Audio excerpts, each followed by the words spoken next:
umaga po sa inyong ulit lahat at ito po si Polo Campo ng For the Way It Goes, Pinoy Living in the UK at as usual break time na naman tayo at nagagawa lang naman natin to pagka Sabado Linggo kasi pag Lunes busy. So Saturday Sunday medyo maluwag at usually yung mga ganyang panahon marami na akong na big clean. Kaya siyempre Monday start na naman ulit ang panibagong paglilinis sa ospital, sa ward ko. Kaya ang Sabado Linggo pwede mo masabing medyo relax yan. Kaya nga yan ang maganda sa pagiging cleaner, lalo na pagka nasa NHS ka o sa ospital ka naglilinis, diba? Kasi tansyado mo na lahat ng mga gagawin mo, alam mo na kung saan yung busy mong araw at alam mo din kung saan yung maluwag mong araw, diba? Kaya para sa akin mas okay sa akin ang Sabado Linggo kasi mas relax ako. May ibang cleaner naman na doon sila naglilinis ng mga big clean nila kasi nga yun yung panahon na maluwag, diba? Sorry, kala ko may tao. Yun yung mga panahon na maluwag ang kanilang schedule at maluwag din ang ward, kaya doon sila naglilinis. Ako din naman naglilinis din ako noon, pero mas focus ko yung paglilinis ng matindi pagka yung ako ay nasa mga panahon ng Monday to Friday. So anong pag-usapan natin ngayon para mabilis tayo? This is another episode of UK's Real Talk 1.0, Filipino living in the UK, no? So magbabardagulan na naman tayo dito, di ba? Yun ang tingin ko parang Ruwen Nagwanzon bardagulan dito sa segment na to, no? So yung nakaraan pinag-usapan natin yung tungkol sa yung kaibigan ko dito, di ba, na puti na babae na naging best friend ko, pero nung una ako lang naman ang tumitingin na kaaway ko siya, pero hindi naman pala, binabanter lang pala ako, hindi naman pala ako binubully, binabanter lang ako. Kaya pala niya ako binabanter kasi gusto din pala niya ako maging kaibigan. So napaliwanag ko na yun, di ba? Dadagdagan pa natin yan, pero ibahin naman natin ang usapan natin ngayon para hindi masyadong boring na puro na lang bullying, di ba? So ito, ano bang mga nangyayari dito sa UK? So nung dumating ako dito sa UK, ang unang-una ko kagad napansin sa mga town center, o kahit hindi sa town center, sa mga kanto-kanto ba ng mga streets dito, lalo na doon sa mga intersection, doon sa madaming tao, mapapansin mo ang daming mga dito, sugalan, no? Sugalan ang dami. Yung sugalan na yan yung mga tinatawag nilang mga hindi online online din siya, pero may mga slot machine doon, may mga betting kiosk doon na pwede kang mag-bet ng kahit anong bagay, no? Na basta nandoon sa kanila yung pagpupustahan mo, pwede kang pumusta.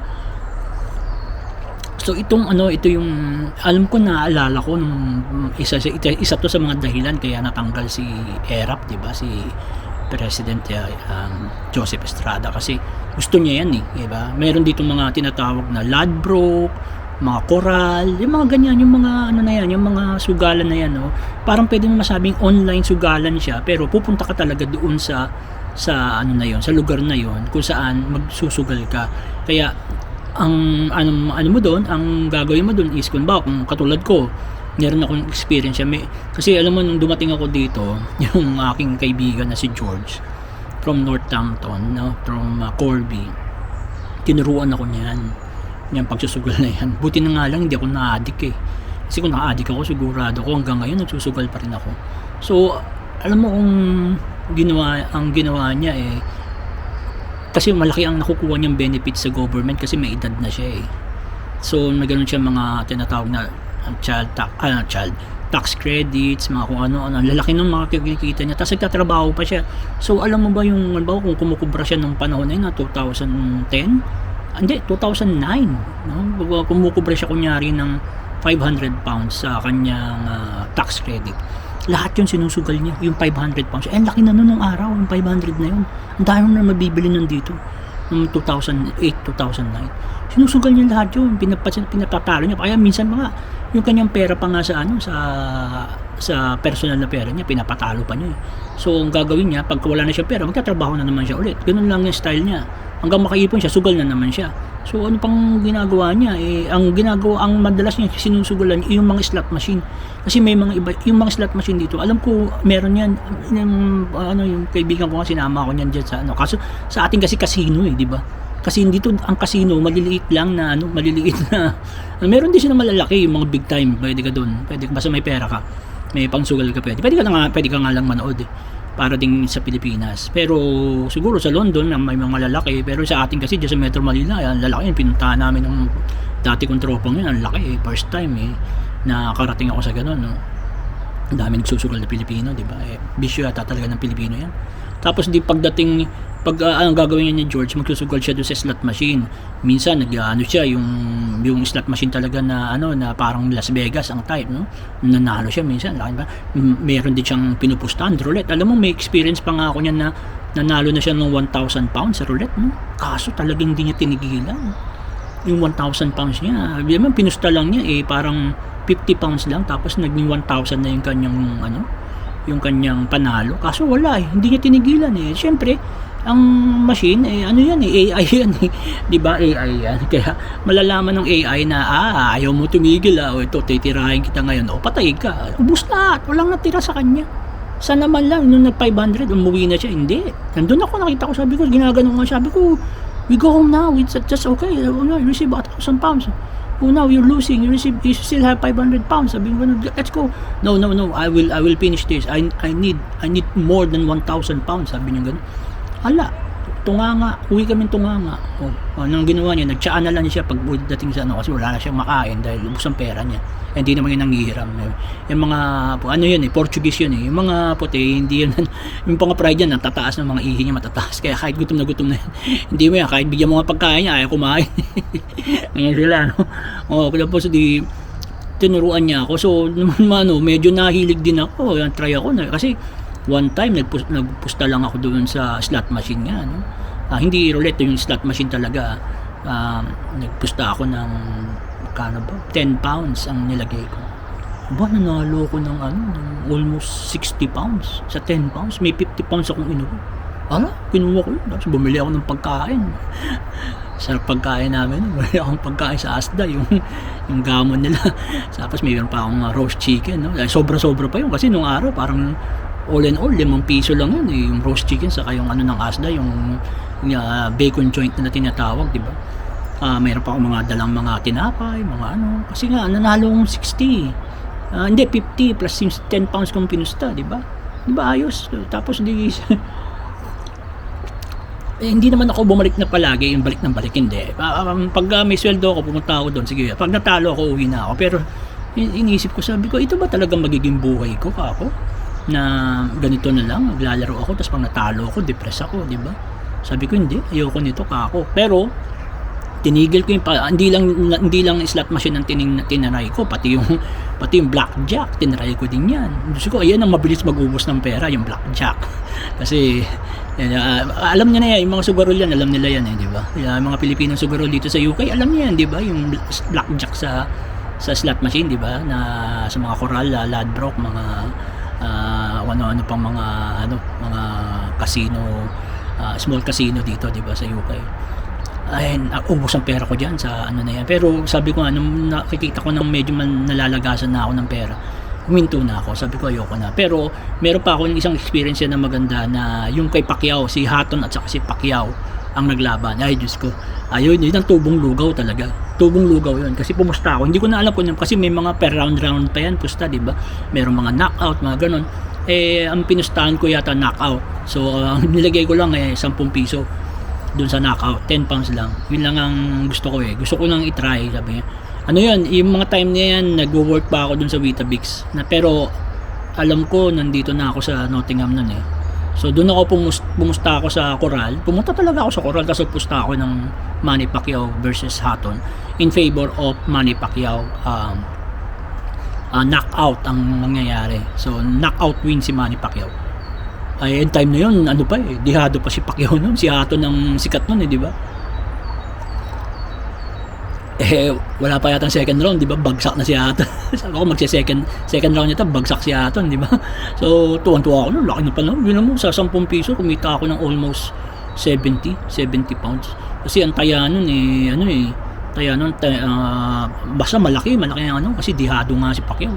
So, puta na, tuntua ako nun. Tapos, sabi ko, pero kako, nag-try pa ako ulit isang laban niya, pero hindi ako nanalo kasi parang per round yung pinustahan niya. Pero after that, nung nawala na ako dun sa Northampton at lumipat na talaga ako dito na may trabaho na ako sa City Hospital, hindi na ako nagtataya-taya.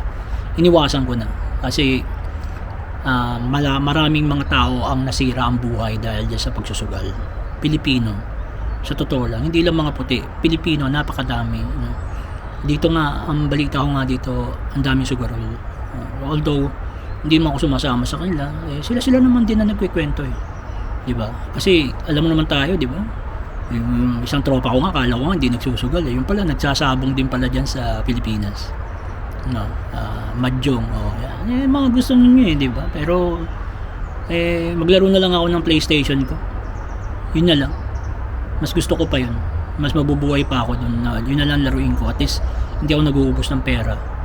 Na-entertain pa yung utak ko kaysa uupo ka doon, gagawin mong karirong paghahalo. Okay lang naman yan, libangan. Gusto ko nga rin matuto yan dahil yung mga kamag-anak ko, pagka wala silang ginagawa nila yan. Pero may mga barkada kasi ako na ginagawang negosyo Alam mo yun? Ginagawang negosyo. Dati sila, yung mga tropa ko, gano'n, ano sila ano ba yun? Yung tong eats, yan, hilig sila dyan. Tapos yung isang tropa namin, palaging talo. Kasi magaling yung isa Magaling yung isa. Talagang marunong bumasa ng bara, di ba? Kung gano'n ang kalaban mo, hindi na ako kaso wala Biro mo, trabaho, may negosyo pa siya, trabaho siya ng trabaho, tapos biro nga nung kasama namin na yun na tumatalo sa kanya. Sige lang, magtrabaho, tapos patalo mo sa sugal para sa akin yung pera mo. Di ba? Hindi mo na-realize yun. Tanga, di ba? Biro mo, nag-uubos siya ng pera, mga 200, 300. Hindi niya alam, pinagkakaisahan siya ng dalawa. Di ba? Kasi yung tong eats, 3 lang yan, di ba? Ewan ko.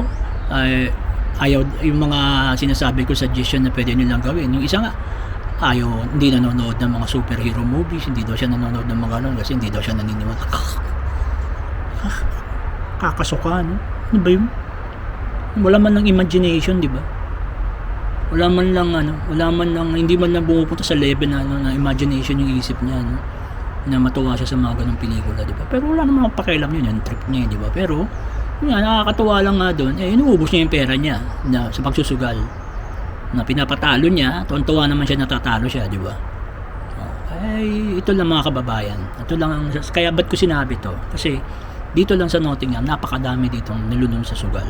Meron pa nga ditong kwento sa akin na sa sobrang sa sobrang pagsusugal niya, nangangatok na siya ng bahay. Sa bahay na may bahay para manghiram lang ng pera. Nakakaawa Pero ang alam ko, sabi, nagbago na yung taong yan. At ang balita para lang medyo hindi siya maging sabik sa sugal, kinontrol ng kanyang the other half, yung kanyang pera. Kumbaga, pag sumweldo siya, hawak-hawak na ng other half niya, yung asawa niya, yung kanyang ATM. Yung asawa niya nagre-withdraw ng ATM niya, yung kanyang pera doon. At yun ay binibigyan na lang siya ng pera pang sugal niya. So sa isang buwan, bibigyan siguro siya ng 100. At yun yung susugal niya. Pagkatapos na wala na. Okay naman yun kasi saka ang alam ko, retire na rin yun. Kaya nakakaawa lang din kasi kilala ko yung tao pero yun nga lang hindi din naging maganda yung reputasyon niya dito na kasan-san siya nangihiram. Ako din, nahiraman din niya. Marami siyang nahiraman. Yung iba hindi na nga nabayaran pero natutuwa naman din ako kasi ngayon kita ko naman nagbago na, di ba? Siguro nandun pa rin craving yun ng pagsusugal at least medyo nabawasan na yun, na hindi na katulad yung dati na talagang grabe, ang tindi nun yung mga panahon ng mga 2010, 2011 yun, gano'n kainitan niya yun tapos meron pa rin akong kilala na isa na sobra din ng pagsusugal nagnanakaw na hindi lang nahuli-huli, magaling, hindi mahuli-huli magaling daw kasi alam ko saan lulusot. So yung mga lockers ninyo dyan sa mga hospital, ingatan nyo yan kasi pwede yung distrong kain. Sa mga locker room pa naman, walang camera, di ba? Saka yung mga palabasan ng yung mga staff room, walang mga camera yan. Kaya magbasta-basta din mag-iiwan ng mga cellphone nyo, telephone. Although, birang-bira naman yan pero masama kasi dito yung random matimingan ka. Pag natimingan ka dito, sorry ka. Ganun lang. Kaya iniwan mo dyan, na-random ka, o may kumuha, sorry ka, iniwan mo. Diba? Kaya, yung mga kaibigan nyo dyan, nakakala nyo matitino. Yung pala, all of a sudden, magugulat ka, may mga bisyo pala, katulad yung pagsusugal. Diba? Maraming nasirang pamilya dito dahil sa pagsusugal. Sinasabi ko na sa inyo. Kaya kung ikaw, parating ka pa lang dito, Pilipino ka, may bisyo kang ganyan, ha? Ikaw na, lalo na ikaw na nasa Pilipinas pa, papunta ka na dito at ang asawa mo kunyari nurse, o ikaw mismo nurse ka, o kahit hindi ka nurse, kahit carer ka, senior carer ka, papunta ka na dito at meron kang bisyo ng pagsusugal, mahilig ka kunyari magsabong, mahilig ka kunyari magpalaro ng baraha dyan, no? Marami kang makakalarong baraha dito, marami kang makakamadyong dito. So totoo lang. Pero ang tanong doon, pag nahilig ka na sa mga online casino, online na gambling, matindi din ng online gambling dito. Nako, Diyos ko, sinasabi ko sa inyo, legal yan dito. Pag nahilig ka na sa mga ganyan, mga Ladbrokes, Coral, tandaan mo yan mga pangalan na yan, ha? Makikita mo yan sa town center, makita mo kung saan yan, pwede kang pumunta doon. Mga puti, nako, Diyos ko, puti, sa London, matindi. Ang mga nagsusugal doon, mga Chinese. Hindi ka makasingit sa mga slot machine doon kasi Chinese ang mga nakapila. Nag-aaway-aaway nga sila doon Pagka nagsusugal sila, yung hindi makasingit, nag-aaway-aaway sila. Kaya ikaw, nakababayan ko, na parating pa lang dito, o ikaw na nandito na, no? Well, it doesn't matter anong trabaho mo. It doesn't matter kung taga Visayas ka, Mindanao ka, Tagalog ka, Manileño ka, o taga Ilocos ka. Hindi. Kung ikaw ay may vision ng pagsusugal, tigilan mo na yan. Huwag mong dalhin yan dito. O kung nandito ka na, huwag mong gawing bisyo yan. Utang na loob. Maawa ka sa pamilya mo, maawa ka sa sarili mo. Kasi, pag once ka na naghulog ka ng pera doon sa slot machine, ako na nagsasabi sa inyo, ako muntik ng ma-addict dyan. Ma-addict ka talaga. Lalo na pag nakikita mo si Princess, gumagano, puta, tapos tuk. Okay, gumagano. Parang may grab, tapos bilang you earned 24 more pounds. Pucha, sabi ko sa'yo, ang sarap tingnan yan, di ba? Pero, pagbalik mo, uubusin din ang pera mo nun. Kapag naubos ng pera mo, lalo kang magiging addict sa gambling. Kaya pumunta kayo dito, linisin nyo yung sarili nyo muna. Kung may bisyo kang ganyan, linisin mo. Okay? So, yun lang. At kung may mga dagdag kayo, sabihin nyo, may experience kayo tungkol sa pagsusugal dito sa United Kingdom, ikwento nyo dyan sa mga comment. Sabihin nyo sa akin. Susunod, pag-usapan naman natin yung bisyo din ng mga Pilipino, yung addictus ba? Yan. Ang dami niyan dito. Diyos ko. Hindi lang mga puti ang gumagawa niyan dito, pati mga itim, mga totoo lang, itong bansang ito bansa na ng mga addict. Kaya yung mga kinikwento tungkol kay BBM, sorry yung mga BBM fans yan, totoo yan, kasi lumaki siya dito ako na nagsasabi sa inyo, totoo yun, kasi nga napakadaling kumuha dito ng mga powders, substance, napakadali. At kikwento ko sa inyo, may experience din ako dyan. Susunod na vlog, susunod na Real Talk 1.0. Sige, isang kape na lang, hindi ko tuloy nakakain. Hindi pala yung binili ko na nakaraan, hindi na ako bumili ng ng mini roll kasi medyo mahal, 450. Pag nakasale yun, 250 lang. So almost 2 pounds ang di ba? 10 piraso. Ito, ibinili ko 12, 3 piraso lang siya pero 2 pieces ang isa. Ito masarap to basta Cadbury masarap mas gusto ko yung Cadbury kaysa sa mga Hershey's, pero okay din naman ang Hershey's medyo mapait-pait na siya, pero ang Cadbury kasi creamy, maraming gatas ito masarap din itong durugin kasi halo mo sa vanilla ice cream. Yung gawain dati sa sa McDonald's. So kain man tayo, tapos papaalam na ako sa inyo. Ba? Yun paalala ko ulit, may bisyo kang ganyan, nasa Pilipinas ka pa, parating ka na dito, kalimutan mo yan, iwanan mo na yan dyan.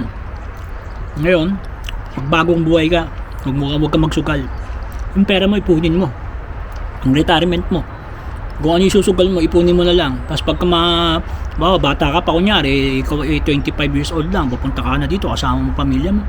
Pagdating ng 50, hindi po mo, huwag kang magsugal pagdating ng 50, marami ka ng pera. Pounds yan. Pwede ka na umuwi. Diba? Ewan ko, ako, ayoko mag-retire dito. Kayo, yung mga gunggong dito na Pilipino, dito mag-retire. Kasi nga, may healthcare. Pero ako, uwi ako. Mahal ko Pilipinas eh. Kahit nagkakahirap-hirap na tayo, uuwi ako. Kaya, paalala lang ulit. Huwag mong dalhin ang bisyo mo ng pagsusugal dito sa United Kingdom. Dahil pagka dinala mo yan dito, mababaong ka sa utang. Kasi maraming way para makapagsugal ka dito. Hindi lang dito pwede kang mag-tong its, mag-madyong-madyong o anumang barang gawin mo. Hindi lang yun. Marami kang makakalarong ganyan dito. Yung sinasabi kong online casino, yung mga venue na pwede kang magsugal ng na kahit anong klaseng sugal pwede mong gawin. Blackjack, slot machine, roulette, tataya ka sa mga sports, football, kunyari England versus Italy kahapon, yun, hindi ko alam kung anong resulta. Patay ka dyan, ubos ang pera mo. Sinasabi siya, kahit ikaw pa yung nurse, napakalaki ng kinikita mo rito, ay ubos yan. Sinasabi ko sa inyo. Kaya iwasan ninyo. Kaya maraming po salamat.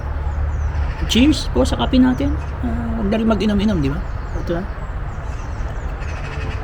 Ito po ulit si Polo Campo ng For the Way It Goes, Pinoy Living in the UK. Susunod po, maraming salamat. Bye-bye.